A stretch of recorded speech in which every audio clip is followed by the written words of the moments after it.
जय जगन्नाथ श्रोता बंधु माने मु रश्मि आपण मानक स्वागत करुच्ची मो यूट्यूब चैनल रश्मि की दुनिया रे।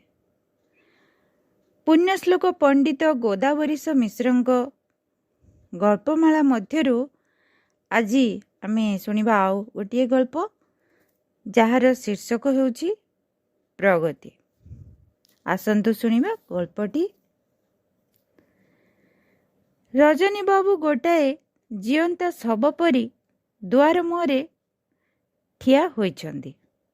हृत्पिंडटा छाती भितरे ढिंकी पहाड़ भली पड़ुछि।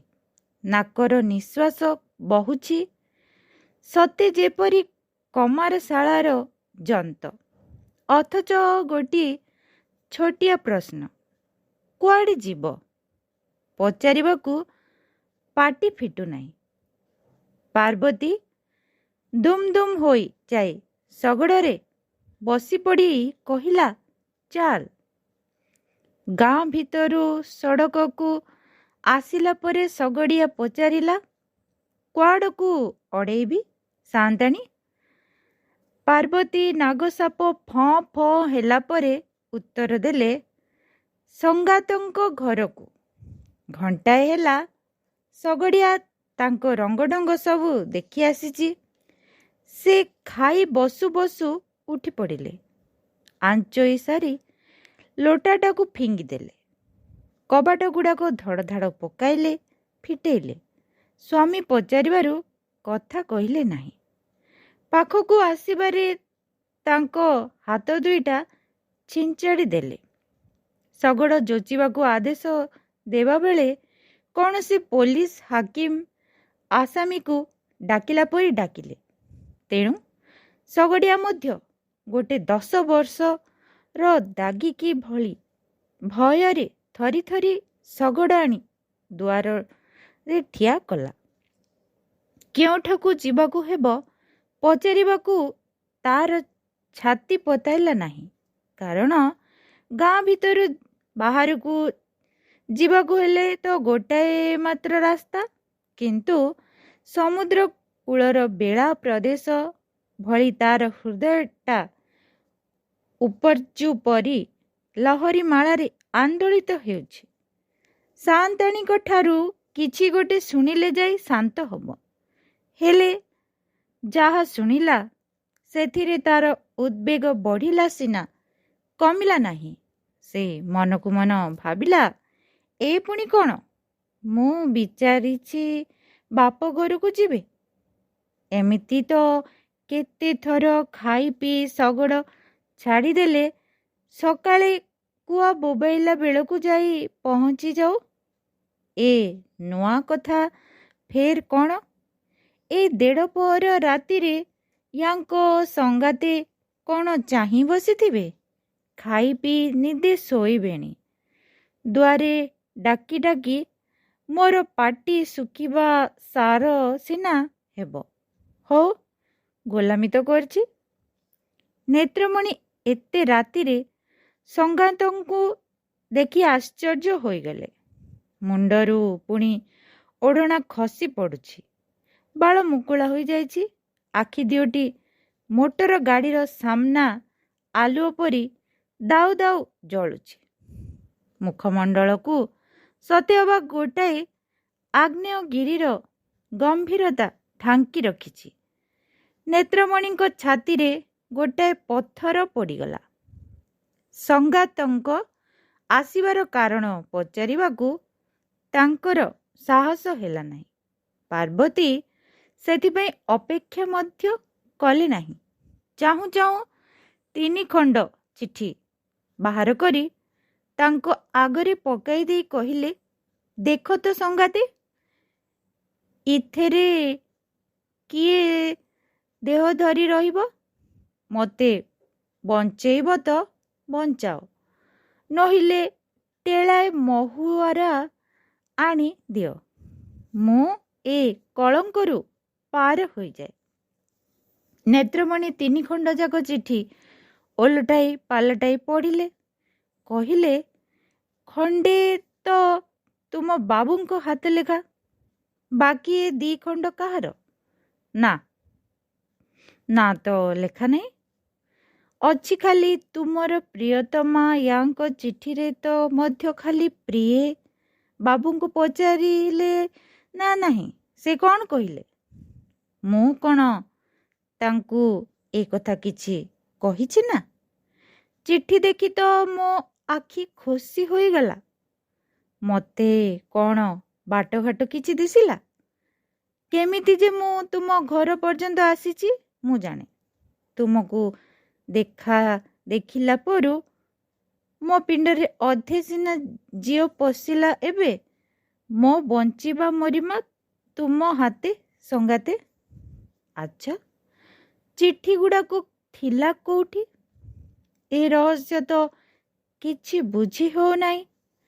ପ୍ରିୟତମାର 7 ତାରିଖର ଚିଠିଟା ବାବୁ ପାଇଲେ, 9 ତାରିଖରେ ଏ ଉତ୍ତର ଦେଲେ, 12 ତାରିଖରେ ସେ ପୁଣି ଏଇ ଚିଠି ଖଣ୍ଡ ଲେଖିଲା। କଟକ ଆଉ ନିମାପଡ଼ାର ଡାକଘର ମୋହର ଗୁଡ଼ାକ ତ ଠିକ୍ ବସିଛି। ବାବୁଙ୍କର 9 ତାରିଖର ଚିଠିଟା ତ ତା ପାଖେ ରହନ୍ତା, ପୁଣି ଏଠାକୁ ଆସିଲା କିପରି? ୟା ସଙ୍ଗେ ଆଉ ଚିଠିପତ୍ର ସବୁ ଥିବ। ଆଚ୍ଛା, ତୁମେ ପାଇଲ କେଉଁଠୁ କହ ଦେଖି? ମୁଁ ତାଙ୍କ ହାତ ବାକ୍ସ ଭିତରୁ ଆଣିଛି। ସୁରାଗ ପାଇଲ କେମିତି? ଆଜି ସେ ବାକ୍ସ ଫିଟେଇଥିଲେ। ମୁଁ କବାଟ ଫାଙ୍କ ବାଟେ ଚାହିଁ ଦେଖିଲି। ଏକ ଧ୍ୟାନରେ ବସି ଚିଠି ସବୁ ପଢ଼ିଲେ। ଶେଷରେ ପୁଣି ଥୋଇଲା ବେଳକୁ କାଗଜ ଗୁଡ଼ାକ ମୁହଁ ପାଖକୁ ଆଣି ଗୋଟାଏ ଚୁମ୍ବନ ଦେଲେ। ମୋର ତ ରକ୍ତ ଫାଟିଗଲା ସଙ୍ଗାତେ। ଆଉ ଦେଖିବି କ'ଣ? କ'ଣ କଲା? ଆଉ କରିବି ଚୁଲି ଯାଇ ଘର କୋଣରେ ଲଥକିନି ବସି ପଡ଼ିଲି। ତାପରେ ଗୋଟାଏ ବୁଦ୍ଧି ଦୁଶିଲା।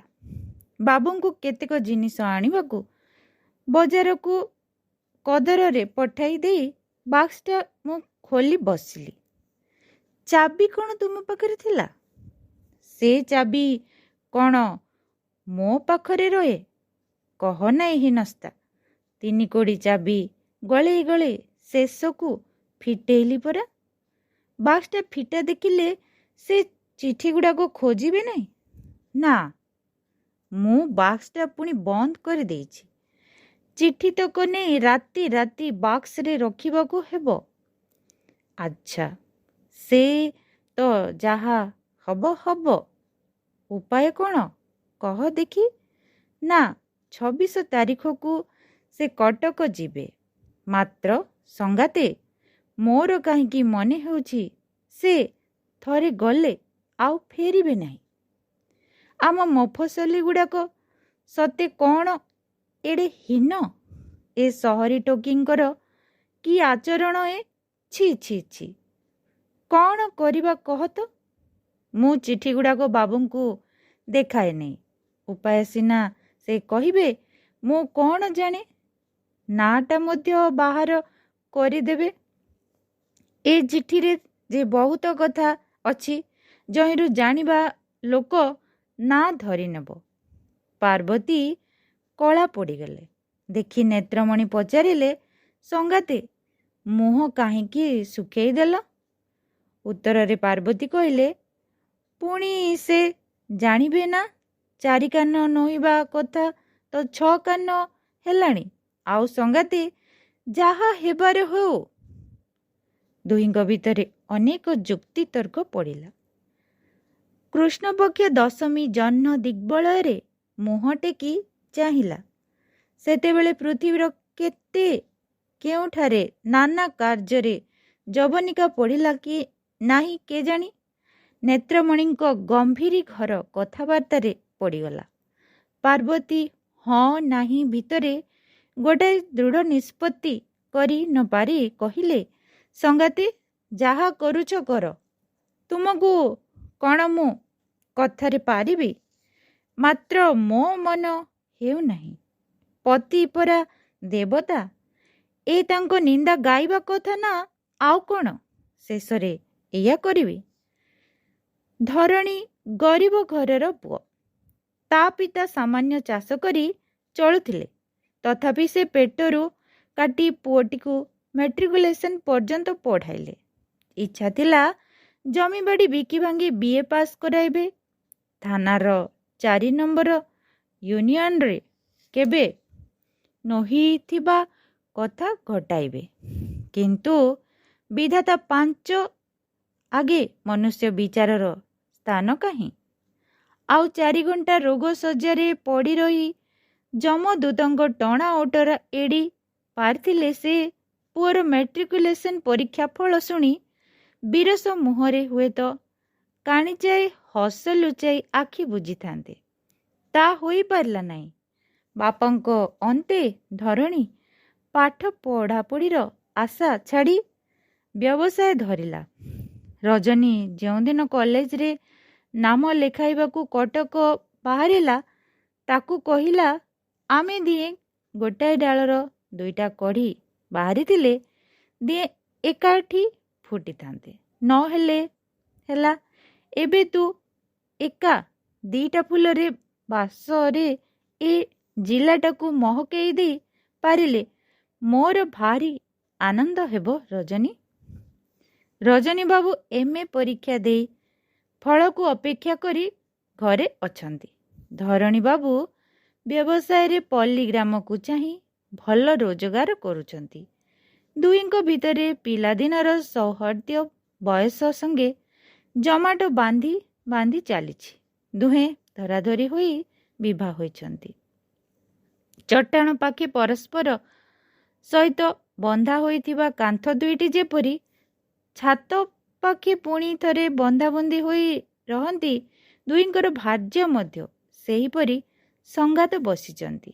ପାର୍ବତୀ ଓ ନେତ୍ରମଣୀଙ୍କର ଯେପରି ଗୋଟାଏ ଦେହ, ରଜନୀ ବାବୁଙ୍କର ଓ ଧରଣୀ ବାବୁଙ୍କର ସେହିପରି ଗୋଟାଏ ମନ। କେହି କାହାକୁ ନ କହି କିଛି କରନ୍ତି ନାହିଁ, ଏ ବିଶ୍ୱାସ ଉଭୟଙ୍କର ଅଛି। ପାର୍ବତୀ ଓ ନେତ୍ରମଣୀଙ୍କର ସେ ଦିନର ନିଷିଦ୍ଧ ମନ୍ତ୍ରଣା ପରେ କେତେ ଦିନ ଚାଲିଗଲା।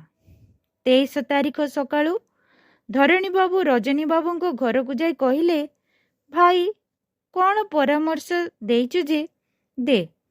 ଏ ଗୋଟାଏ ମହେନ୍ଦ୍ର ଯୋଗ। ଭବାନୀ ବାବୁଙ୍କ ଉତ୍ତରାଧିକାରୀ ହେବା କିଛି ସହଜ କଥା ନୁହେଁ। ଆମ ସମାଜରେ ତ ଚଳୁଛି, ସ୍ତ୍ରୀ ଲୋକମାନେ ସିନା ଏକାଧିକ ପୁରୁଷ ବିଭା ହୋଇ ପାରୁନାହାନ୍ତି, ପୁରୁଷଙ୍କୁ ତ କିଛି ମନା ନାହିଁ। ପାର୍ବତୀ ରାଜି ଅଛି, ଖାଲି ତୁ ହଁ କଲେ ହେବ। କହ ଭାଇ, ତୋର କ'ଣ ମତ? ତୁ କହୁଛୁ ପାର୍ବତୀ ରାଜି ଅଛି? ଇଥିରେ ମୋର ମତ କ'ଣ ହେବ କ'ଣ ଜାଣୁନା? ମୁଁ ବି ରାଜି ଅଛି, ମାତ୍ର ପ୍ରସ୍ତାବଟା କ'ଣ? କଥାଟା ଠିକ୍ ଜାଣିଲେ ସିନା ମୋତେ ଲୋକେ ମତାମତ ଦିଅନ୍ତି। କହିଲି ପରା, ତୁ କ'ଣ ଏଡ଼େ ବୋକା ନା ପଦକେ ଧରି ନେବା ଲୋକ? ତୁ କହୁଛୁ କ'ଣ ନା କିଛି ବୁଝିଲି ନାହିଁ।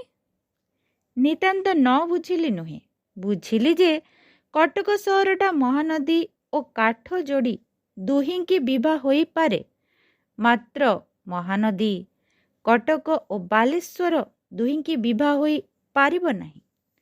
ଏଇ କଥା କହିବାକୁ ଆସୁଛୁ ନା? ଯା, କ'ଣ ଗୁଡ଼ାଏ ପାଗଳଙ୍କ ଭଳି କହୁଛୁ? ଆଚ୍ଛା, ଡାକ ଦେଖି ଗାଁ ଲୋକଙ୍କୁ ତୋ କଥାରୁ ଆଉ କିଏ କ'ଣ ବୁଝିବ ଦେଖିବା। କ'ଣ କହୁଛୁ ସଫା କହ, ତେବେ ସିନା ମୁଁ ମତାମତ ଦେବି। ଭାଇ, ଗୋଟାଏ କଥା ମୁଁ ତୋତେ ନ କହି ଲୁଚେଇଥିଲି। ମନେ କରିଥିଲି ଯେ ସେଟା ଖାଲି ବାଜେ କଥା କହି ଲାଭ କ'ଣ? ମାତ୍ର କଥାଟା ଖାଲି ବାଜେ ନୁହେଁ। ଦେଖୁଛି କଟକର ଭବାନୀ ବାବୁଙ୍କୁ ତୁ ତ ଜାଣୁ, ଗଡ଼ଜାତରେ ଦେବାନୀଗିରି କରି ଲକ୍ଷପତି ହୋଇଛନ୍ତି। ଗୋଟିଏ ବୋଲି ଝିଅ ରମା, ପୁଅ ଫୁଅ ନାହାନ୍ତି। ଜାଣିଛୁ ତୁ, ରମାକୁ ଯେ ବିଭା ହେବ ସବୁ ସମ୍ପତ୍ତିର ମାଲିକ ହୋଇ ବସିବ। ରଜନୀବାବୁଙ୍କ ପାଟି ଖନି ମାରିଗଲା। ସେ କ'ଣ କହିବେ ବୋଲି ବସିଲେ, କହିପାରିଲେ ନାହିଁ। ଧରଣୀବାବୁ ପୁଣି କହିଲେ, ମୋର ତାକୁ ବିବାହ ହେବା ପ୍ରସ୍ତାବ ଆସିଛି। ତୋର ମତ କ'ଣ? ତୁ ତ ତାକୁ ଭଲ କରି ଜାଣୁ। ମୁଁ ସିନା ଖାଲି ଥରେ ଅଧେ ଦେଖିଛି, ତା ବି ଦୂରରୁ। ରଜନୀବାବୁ କାଶି କଣ୍ଠର ବାଟ ସଫା କରି ପଚାରିଲେ, କ'ଣ ଭବାନୀ ବାବୁ ଖବର ଦେଇଛନ୍ତି? ନା ଭାଇ, କଥାଟା ଏଡ଼େ ସହଜ ନୁହେଁ। ତାଙ୍କ ଆଖି ତ ଜ୍ୟୋତିର୍ଭବନର ଦୂରବୀକ୍ଷଣ ଯନ୍ତ୍ର ପରି ଆକାଶର ଗ୍ରହ ତାରା ଖୋଜୁଛି। ସେ କ'ଣ ଏଥିକି କେବେ ରାଜି ହେବେ? ଏଟା ହେବ ସ୍ୱୟଂବର। ରମା ନିଜେ ପ୍ରସ୍ତାବ ପଠେଇଛି। ତାରି ପାଇଁ ଏକା ବିଧାତା ମୋତେ ଗଢ଼ିଥିଲେ। ନା କହ, ମୋ ପାଇଁ ତାକୁ। ମାମୁଁ ମୋତେ ଗୋଟାଏ ଭୁଲ ବାଟରେ ନେଇ ଯାଇଥିଲେ। ସେ ଭୁଲ ଏବେ ଅଧା ଅଧି ସଂଶୋଧନ କରିବାକୁ ନିଜେ ପାର୍ବତୀ ରାଜି ଅଛି। ଏଇଟାଏ ଗୋଟାଏ ସୁଖର କଥା ନୁହେଁ? କହି ଧରଣୀବାବୁ ଖଣ୍ଡିଏ କାଗଜ ବଢ଼ାଇ ଦେଲେ। ଏ ଯେ ଟେଲିଗ୍ରାମ। ହଁ, ପଢ଼ି ଦେଖେ ନା। ରଜନୀ ବାବୁ ପୁଳିନ୍ଦା ଭିତରୁ କାଗଜ ବାହାର କରି ପଢ଼ି ଦେଖିଲେ। ସେଥିରେ ଲେଖାଥିଲା, ଆମ କଥାବାର୍ତ୍ତା ମନେ ପକାଅ। ବାପା କାଲି ସପ୍ତାହକ ପାଇଁ ଅନ୍ୟତ୍ର ଯାଉଛନ୍ତି। 24 ତାରିଖରେ ଆସ। ରମା। ଟେଲିଗ୍ରାମଟା ହାତରୁ କେତେବେଳେ ଖସି ପଡ଼ିଛି ରଜନୀବାବୁ ଜାଣନ୍ତି ନାହିଁ। ପଲକକ ଭିତରେ ସେ ଯେପରି ପଥର ପାଲଟି ଗଲେ। ଧରଣୀବାବୁ ତାଙ୍କୁ ଝାଙ୍କି ସାପ କାମୁଡ଼ା ଲୋକଙ୍କୁ ଚେତା କଲାପରି ସଚେତ କରିବାରୁ ସେ ଜୀବନ୍ୟାସ ପାଇଲା ଭଳି କହିଲେ, ହଁ, କିନ୍ତୁ ଆଉ କିଛି କହିପାରିଲେ ନାହିଁ। ପାଦରେ କଣ୍ଟା ଭୁକିଲେ ତାକୁ ଆଉ ଗୋଟାଏ କଣ୍ଟାରେ କାଢ଼ିବାକୁ ହୁଏ। ସେହିପରି କାହାରି ଅଗଜିଭର କଥା ତୁଣ୍ଡ ଭିତରକୁ ଚାଲିଗଲେ କେବଳ କଥାରେ ଏକା ତାକୁ ପୁଣି ବାହାର କରାଯାଇପାରେ। ତେଣୁ ଧରଣୀବାବୁ ନିଜର ବକ୍ତବ୍ୟ କହିବାକୁ ଆରମ୍ଭ କଲେ। ରମା ସହିତ ତାଙ୍କର 10-15 ଦିନ ତଳେ କଟକରେ ଦେଖା ସାକ୍ଷାତ ଓ କଥାବାର୍ତ୍ତା ହୋଇଥିଲା। ସେ କଥାଟା ସେ ଘରକୁ ଫେରି ରଜନୀବାବୁଙ୍କୁ କହିବାକୁ ଭୁଲି ଯାଇଥିଲେ। ରମା ଯେ ଖାଲି ଧନୀ ଘରର ଝିଅ ସେତିକି ନୁହଁ, ତାର ରୂପ ଓ ଗୁଣ ଅଛି। ସେ ପଢ଼ାଶୁଣା ମଧ୍ୟ କରିଛି। ଅତଏବ ସେ ଯେ ପ୍ରକୃତରେ ଗୃହର ଲକ୍ଷ୍ମୀ, ସେ କଥା ଅସ୍ୱୀକାର କରିହେବ ନାହିଁ। ବିଦ୍ୟାଳୟର ଛାତ୍ର ଗ୍ରହଣ କରୁଛି କି ନାହିଁ ସେଥିପ୍ରତି ଭ୍ରୂକ୍ଷେପ ନ କରି ଶିକ୍ଷକ ପରୀକ୍ଷା ପୂର୍ବରୁ ଛାତ୍ରକୁ ବହୁତ ବିଷୟ ପଢ଼ାଇଛନ୍ତି। ଧରଣୀବାବୁ ଠିକ୍ ସେହିପରି ଏହି ମର୍ମରେ ଅନେକ କଥା କହିଗଲେ। ପର୍ବତରୁ ବହି ଆସୁଥିବା ନଦୀ ସମୁଦ୍ରରେ ପଡ଼ିବା ବେଳେ ଗୋଟାଏ ପ୍ରଶ୍ନବାଚକ ଚିହ୍ନ ଗଢ଼ି ତାପରେ ସମୁଦ୍ର ଗର୍ଭକୁ ଚାଲିଯାଏ। ଧରଣୀବାବୁ ସେହିପରି ପଚାରିଲେ, ଭାଇ, ସବୁ ତ ଶୁଣିଲୁ, ଏବେ କି ପରାମର୍ଶ ଦେଉଛୁ? ରଜନୀବାବୁ ନିଜକୁ କେତେକ ପରିମାଣରେ ପ୍ରକୃତିସ୍ଥ କରି କହିଲେ, ଭାଇ, ହଁ, ତୁ ସେଦିନ କଟକ ଯାଇଥିଲୁ। ଜାଣୁ, ସେକ୍ସପିୟର ମନୁଷ୍ୟ ଚରିତ୍ର ଠିକ୍ ବୁଝିଥିଲେ। ସେ କହିଥିଲେ, ଅସତୀତ୍ୱ ତୋରି ନାଁ ହେଉଛି ନାରୀ। ସେ କଥା ଅକ୍ଷରେ ଅକ୍ଷରେ ଠିକ୍। କହି ଯେ ସେ ଗୋଟାଏ ମସ୍ତ ବଡ଼ ଦୀର୍ଘ ନିଶ୍ୱାସ ପକାଇଲେ। ଧରଣୀବାବୁ ପଚାରିଲେ, ଏ କଥା କାହିଁକି କହିଲୁ ଭାଇ? ମାତ୍ର କିଛି ଉତ୍ତର ମିଳିଲା ନାହିଁ। ସପ୍ତାହକର ଗୋଟାଏ ମଳୁ ପରି ରଜନୀବାବୁ ଉଠି ଠିଆ ହେଲେ। ଏଣେ 25 ତାରିଖ ରାତି ରେଳଗାଡ଼ିରେ ଭବାନୀବାବୁ କଟକ ଛାଡ଼ି ୱିକେଣ୍ଡ ଯିବା ଆସିବା ଟିକଟରେ 2 ଦିନ ଲାଗି କଲିକତା ଗଲେ। ଗଲାବେଳେ ସେ କହିଗଲେ, ମା, ଦେଖି ଚାହିଁ ଚଳିବୁ। ଦ୍ୱାର ଝରକା ଖୋଲା ରଖିବୁ ନାହିଁ। ସନ୍ଧ୍ୟା ପରେ ବାହାରକୁ ବାହାରିବୁ ନାହିଁ। ଏ ତ ଆଉ ଆମର ପାଲ ଲହଡ଼ା ନୁହେଁ, କଟକ ସହର ଚୋର ଡକାୟତରେ ଭରା। ପୁଣି ସମସ୍ତଙ୍କର ଆଖି ଆମରି ଏଇ 4 ପଇସା ଉପରେ, ଯେପରିକି ମାଗଣା ଧନ ସମସ୍ତଙ୍କ କୋଠି ସମ୍ପତ୍ତି। ସାବଧାନ ହୋଇ ଚଳିବୁ ମା। ଭବାନୀ ବାବୁ ଏ ମା ପ୍ରକୃତରେ ତାଙ୍କର ମା ନୁହନ୍ତି, ତାଙ୍କ ନାତୁଣୀ। ତାଙ୍କର ପ୍ରକୃତ ମା ଯେ ନାହାନ୍ତି ତା ନୁହେଁ, କିନ୍ତୁ 80 ବର୍ଷର ବୁଢ଼ୀ ଗୋଟିଏ ପାଚିଲା ଫଳ ପରି ଶୁଖିଲା ଡେମ୍ପରେ ଝୁଲୁଛନ୍ତି। କେତେବେଳେ ଝଡ଼ି ପଡ଼ିବେ। ଆଖିକି ଦିଶୁ ନାହିଁ, କାନକୁ ଶୁଭୁ ନାହିଁ, ସେଜରୁ ଉଠି ଠିଆ ହେବାର ବଳ ନାହିଁ। ଭବାନୀ ବାବୁଙ୍କ ଘରେ ଏସବୁ ଯାହାଙ୍କର ଅଛି, ସେ ହେଉଛି ତାରା। ଜୀବନର ସନ୍ଧ୍ୟା ସମୟରେ ତାରାଙ୍କ ସହିତ ଭବାନୀ ବାବୁଙ୍କର ସାକ୍ଷାତ। ସେହି ତାରା ହିଁ ଅନ୍ଧାର ରାତିରେ ତାଙ୍କୁ ବାଟ କଢ଼ାଉଛନ୍ତି। ସୁତରାଂ କେଉଁଠାକୁ ଯିବାର ହେଲେ ଆଗେ ଯାଆନ୍ତି ତାରା ଓ ତାଙ୍କ ପଛେ ପଛେ ଭବାନୀ ବାବୁ। ଭବାନୀ ବାବୁ କହନ୍ତି, ଜୀବନର ଯେ ଅର୍ଦ୍ଧାଙ୍ଗିନୀ, ତାଙ୍କୁ ଛାଡ଼ି ଏକା କୁଆଡ଼େ ଯିବା ଜଡ଼ ଜଗତରେ କ'ଣ ସମ୍ଭବ ହୋଇପାରେ? ରମା ମାଟ୍ରିକୁଲେସନ୍ ପର୍ଯ୍ୟନ୍ତ ପଢ଼ିଛି। ଉପନ୍ୟାସର ପାଶ୍ଚାତ୍ୟ ନାୟିକା ତାର ଜୀବନର ଆଦର୍ଶ। ପିତା ଯେ ସେ କଥା ଜାଣି ତାକୁ ବହୁତ ଲଗାମ ଛଡ଼ା କରିଛନ୍ତି। ତାରା ଓ ତା ମଧ୍ୟରେ କେତେକ ବିଷୟରେ ବନ୍ଧୁତା ଯେପରି, ବେଶଭୂଷା, ଚାଲିଚଳନ ଓ ଢଙ୍ଗରଙ୍ଗରେ ପ୍ରତିଯୋଗିତା ମଧ୍ୟ ସେହିପରି ରହିଛି। ବାତ୍ସଲ୍ୟ, ମାତୃଭକ୍ତି ପ୍ରଭୃତି କେତେକ ମାନସିକ ଭାବନା କେବଳ ନାମକରଣରେ ଆସେ ନାହିଁ। ସେଥିପାଇଁ ବୟସରେ ପାର୍ଥକ୍ୟ ଗୋଟାଏ ବଡ଼ ଉପାଦାନ। ସେ ଉପାଦାନ ତାରା ଓ ରମା ଦୁହିଁଙ୍କ ମଧ୍ୟରେ ଖୁବ୍ ଅଳ୍ପ ଅଛି। ଭବାନୀ ବାବୁ ରମାକୁ ମଧ୍ୟ କଲିକତା ସାଙ୍ଗରେ ନେବାକୁ କହୁଥିଲେ, କିନ୍ତୁ ରମା ଯେତେବେଳେ ନିଜର ଅସୁସ୍ଥତା କାରଣ ଦେଖାଇ ଯିବାକୁ ମନା କଲା, ତାରା ଗୋଟାଏ ନିଶ୍ୱାସ ମାଇଲେ ଓ କହିଲେ, ଖାଲି ଯିବ ଆଉ ଆସିବ, ମୋର ତ ଯିବାକୁ ମନ ବଳୁ ନାହିଁ। ପିଲାଟାକୁ କାହିଁକି ଟାଣିମ? 25 ତାରିଖ ରାତିଯାକ ରମାକୁ ନିଦ ନାହିଁ। ସେ ସେଜରେ ପଡ଼ି ପଡ଼ି କେବଳ ଭାବୁଛି 26 ତାରିଖ କେତେବେଳେ ଆସିବ। ଅପେକ୍ଷା କରି ବସିଲେ ସମୟ ସରେ ନାହିଁ। ତେଣୁ ଗୋଟାଏ ରାତି 7 ରାତି ପରି ଲାଗିଲା। 26 ତାରିଖ ସକାଳେ ସୂର୍ଯ୍ୟ ଯେତେବେଳେ ଉଇଁଲେ, ରମା ମୁହଁରେ ହସର ଫୁଲ ଫୁଟି ଆସିଲା। ସନ୍ଧ୍ୟା ଲାଗି ଦିନଟା ତମାମ ସେ ନିଜକୁ ତିଆରି କରିବାରେ ଲାଗିଲା। ସନ୍ଧ୍ୟା ଆସିଲା ଗଲା, କିନ୍ତୁ ସନ୍ଧ୍ୟା ଯାହାକୁ ସାଙ୍ଗରେ ଆଣିବା କଥା ଆଣିଲା ନାହିଁ। ରମା ଏ ଦ୍ୱାରୁ ସେ ଦ୍ୱାରକୁ ଓ ସେ ଦ୍ୱାରୁ ଏ ଦ୍ୱାରକୁ ପହରାବାଲା ପରି ଯିବା ଆସିବାରେ ଲାଗିଛି।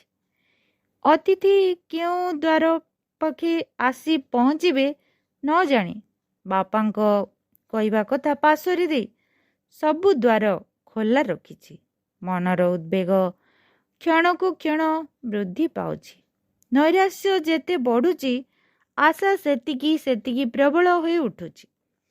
ପ୍ରତ୍ୟେକ ମୁହୂର୍ତ୍ତ ଚାଲିଯିବା ସଙ୍ଗେ ଲକ୍ଷ୍ୟକୁ ନିକଟବର୍ତ୍ତୀ କରୁଛି। ସେ ତା ନିଜ ପାଦ ଶବ୍ଦରେ ସେ ଚମକି ପଡ଼ୁଛି। ନିଜର ଛାଇ କାନ୍ଥରେ ପଡ଼ିବା ଦେଖି ସେ ପାଛୋଟିବାକୁ ଧାଇଁ ଯାଉଛି। ତାର ଦରକାର କେବଳ ମୁହୂର୍ତ୍ତକରେ ପଦେ କଥା। ସେ ଜାଣିଛି ଯେ ମୁହୂର୍ତ୍ତକ ମଧ୍ୟରେ ତା ପ୍ରାଣର ପଣ୍ୟ ସେ ପ୍ରିୟତମଙ୍କୁ ବିକିବାର ଜବାବ ଅସୁଲ କରିପାରିବ। କିନ୍ତୁ ସେ ମୁହୂର୍ତ୍ତଟା ଯେ ଆସୁନାହିଁ। ଠିକ୍ ଧଇଲା ବେଳକୁ ମୃଗତୃଷ୍ଣା ପରି ହାତ ମୁଠା ଭିତରୁ ଖସି ପଳାଉଛି। ରାତି ତମାମ ରମାର ଭାବିବାକୁ ଫୁର୍ସତ ନାହିଁ। ସେ ଖୋଜୁଛି, ପାଉନାହିଁ, ନ ପାଇ ପୁଣି ଖୋଜୁଅଛି। ତାର ବରାବର କାମ ଲାଗିଛି। ପଲକେ ବିଶ୍ରାମ ନାହିଁ। ଆଖିରେ ପତା ପଡ଼ୁନାହିଁ, ଡୋଳା ଘୁଞ୍ଚୁ ନାହିଁ। କାଳେ ସେହି ଅବସରରେ ପ୍ରିୟତମ ଆସି ପହଞ୍ଚିଯିବେ, ସେ ଘର ଭିତରେ ଖୋଜିଲା। ଘର ବାହାରକୁ ଆସି ଦେଖିଲା, ବଗିଚା ତମାମ ବୁଲିଲା, ପ୍ରତି ଫୁଲ ଗଛ ମୂଳେ ଅନୁସନ୍ଧାନ କଲା। ରାତିଟା ଏହିପରି ପାଇଗଲା। ଆରଦିନ ସକାଳେ ରମା ଗୋଟେ ବୃନ୍ତଚ୍ୟୁତ ଫୁଲକଡ଼ ପରି ଭାବିଲା, କ'ଣ ଚିଠିରେ କିଛି ଗୋଳମାଳ ହେଲା? ମୋର ପ୍ରଥମ ଚିଠି ପାଇଲେ ତ ଠିକ୍, କ'ଣ ଆଉ କାହା ହାତେ ପଡ଼ିଗଲା? ପଡ଼ିଥିଲେ ତ 2 ଖଣ୍ଡ ଯାକ ପଡ଼ିଥିବ। ସେ କ'ଣ ମିଛଟାରେ ଚିହ୍ନା ପଡ଼ିଗଲେ? ନିଜ ହାତ ଲେଖା ତ ଅସ୍ୱୀକାର କରିପାରିବେ ନାହିଁ। ଚଣ୍ଡାଳୁଣୀ କ'ଣ କଲି? ସେ ହାତ ଲେଖା ଚିରି ପକେଇ ଦେବାକୁ ହାତ ଗଲା ନାହିଁ। ଅଥଚ ଏଠି ରଖିଲେ କାଳେ ଡାଙ୍କୁଣୀ ଆଖିରେ ପଡ଼ିବ, ସେଥିପାଇଁ ତାଙ୍କରି ପାଖକୁ ପଠେଇଦେଲି। ଦିନେ ପରେ ଫେର ଦେଖି ଖୁସି ହେବାକୁ ମାତ୍ର ଏବେ କ'ଣ ହେଲା? କ'ଣ ସତେ ତାରି ହାତେ ପଡ଼ିଥିବ? ତା ହେଲେ ତ ଘର ଭିତରେ ଗୋଟାଏ ମହାଭାରତ ଯୁଦ୍ଧ ଚାଲିଥିବ। ରମା ଖାଲି ଭାବି ଲାଗିଲା। ଭାବି ଭାବି ଅବଶ ହୋଇଗଲାରୁ ଶୂନ୍ୟ ମନରେ କେବଳ ଚାହିଁଲା। ମନଟା ଶୂନ୍ୟ ହେବାରୁ ପୁଣି ଭାବନା ପାଇଁ ସ୍ଥାନ ତିଆରି ହୋଇଗଲା। ଭବାନୀ ବାବୁଙ୍କ ଡଗରପଡ଼ା ଘରେ ରାତିଯାକ ଜାଗର ଜଳିଥିଲା। ଏବେ ଦିନ ତମାମ ଗୋଟାଏ ତର୍କଶାସ୍ତ୍ରର ଗ୍ରନ୍ଥ ରଚିବା ହେଲା।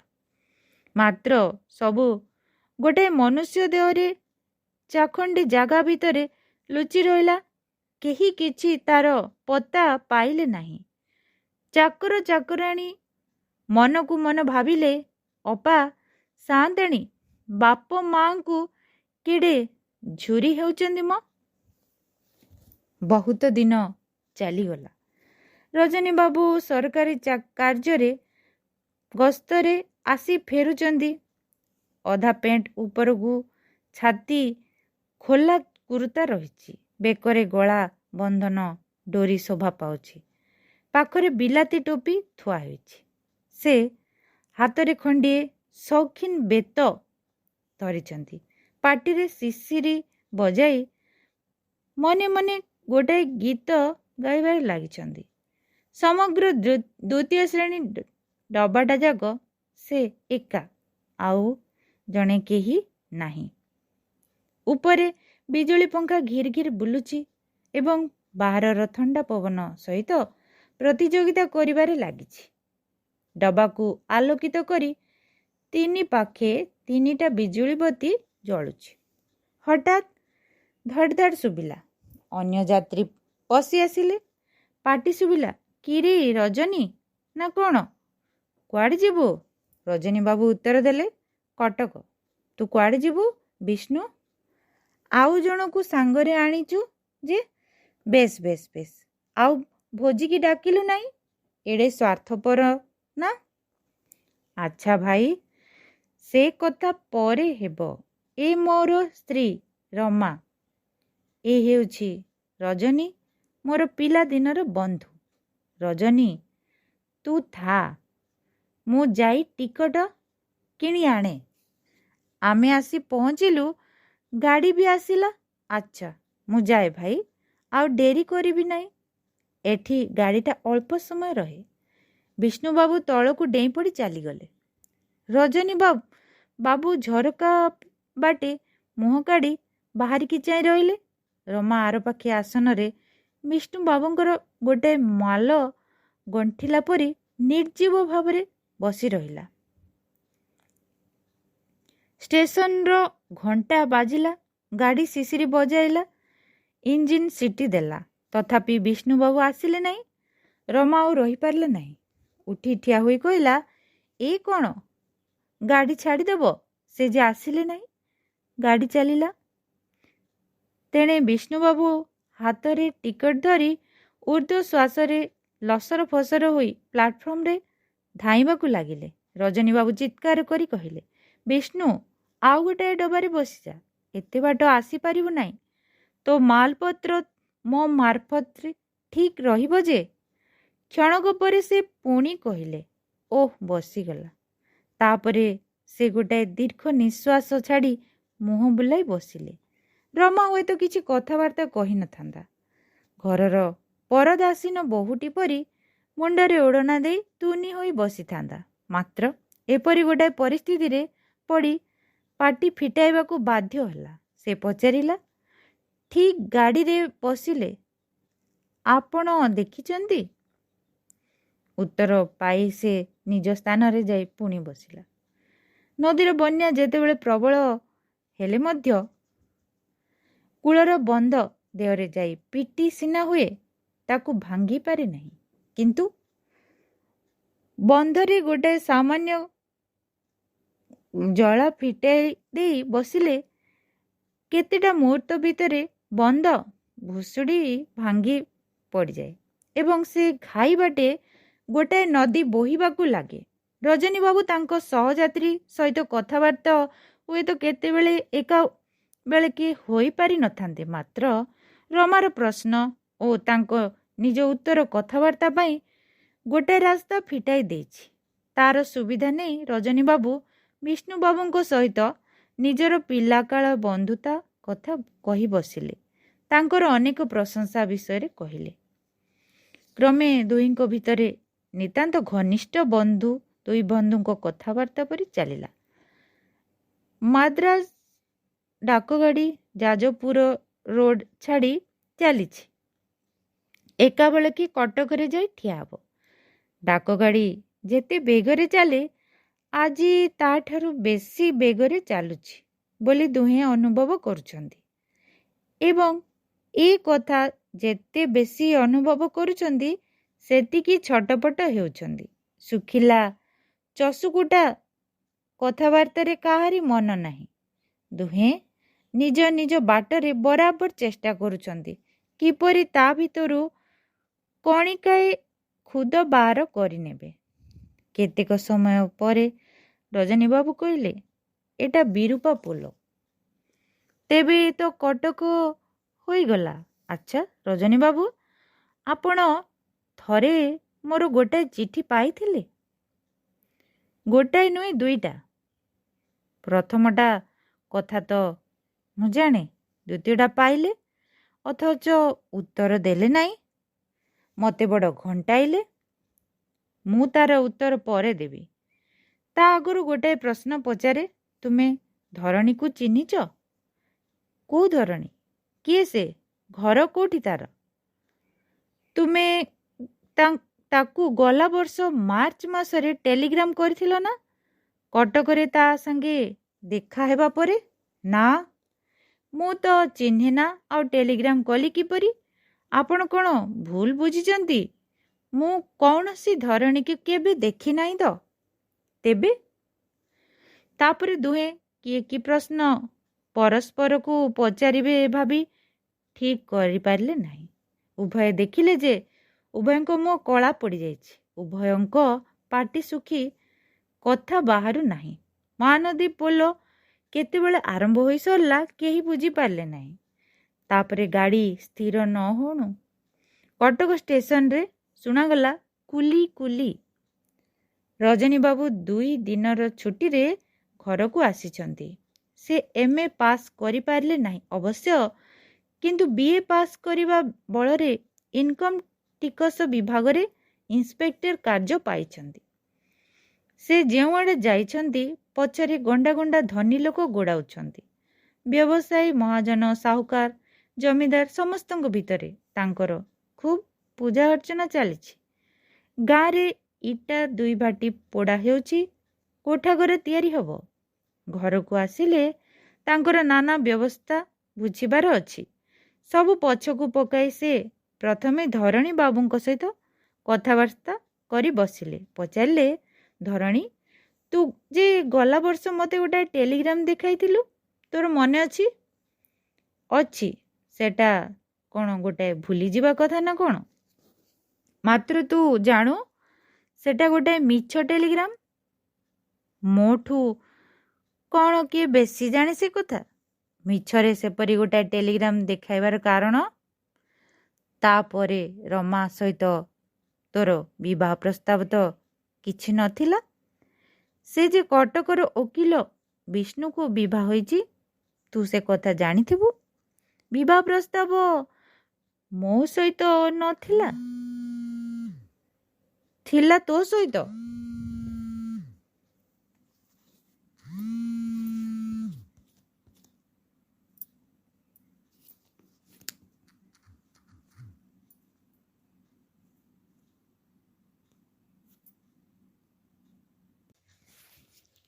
ତୁ କିପରି ଜାଣିଲୁ?